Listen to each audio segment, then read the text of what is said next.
This feeling is fostered by the sufferer's bombardment by quick, fierce flashes of emotional reaction to the slightest unpleasant stimulus. This assault, in the presence of a stressful situation, is so disconcerting, even overwhelming, that its victim cannot rise above it to think clearly. In addition, he is usually so mentally tired that thoughts come haltingly, accompanied by headache. Because of this, he is indecisive and vulnerable to suggestion.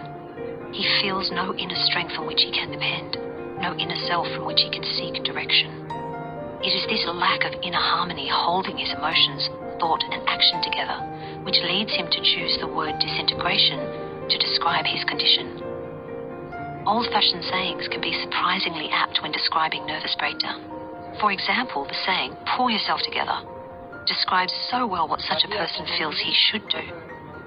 It is as if he must gather the scattered pieces together and fit them into place before a confident, integrated person can emerge. To do this, he usually has to overcome issues within himself that help to cause breakdown, so that as he recovers, he is integrated on a higher plane, is a better person. Hence his acquisition of new confidence. A young doctor came for help.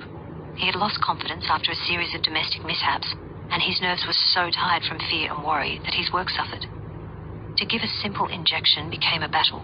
Each day was spent fighting such battles until he was sure the work was too much for him. He panicked and wanted to give up medicine.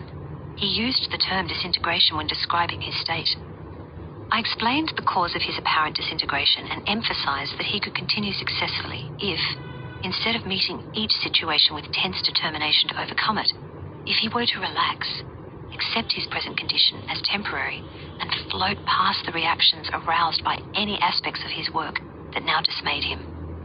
In other words, to do his best as calmly as he could and be satisfied with the results, recognizing that to expect more from himself in his present exhausted condition would be foolish. I explained fully the meaning of float. The young man returned later a different person. "I have learned the trick of floating," he said. He told me that his first experience on returning to hospital had been trying.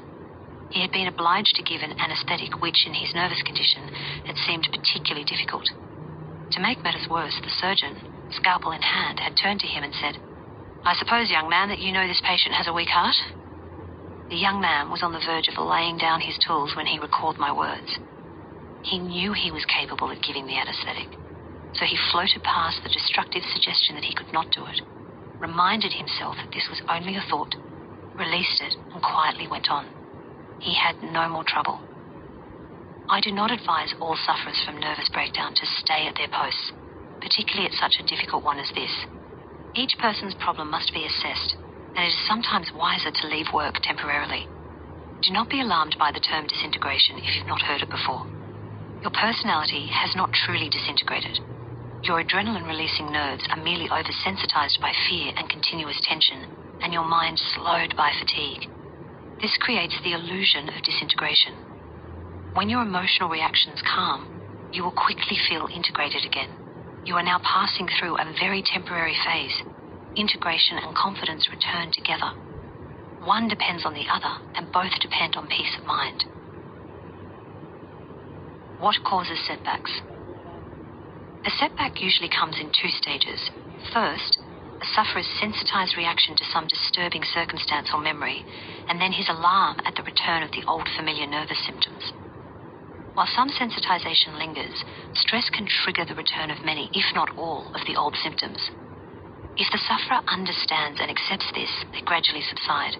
However, if he becomes afraid and tense and thinks, "Here I go again, I'm going to slip right back," and stays afraid, he opens the door to setback.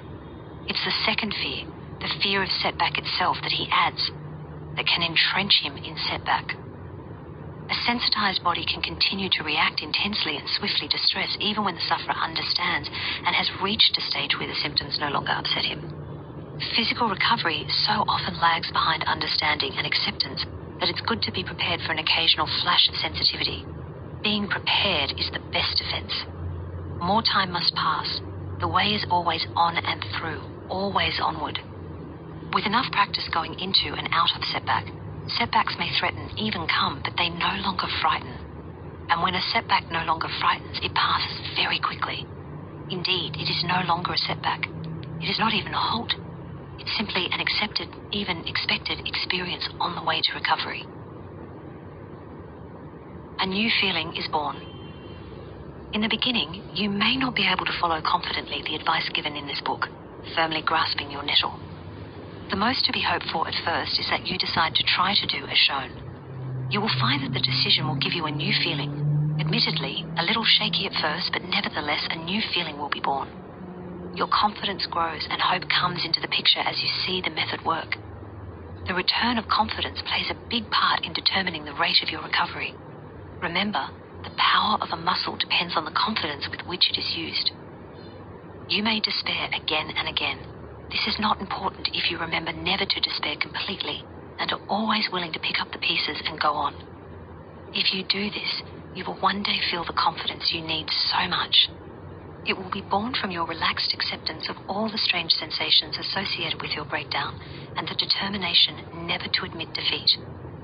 When I said this to one woman, she said, "How can I never admit defeat?" The answer is that you are never defeated while you are ready to go on. Ups and downs. The road to recovery is beset with many temporary failures. It is like traveling across the foothills toward the mountains.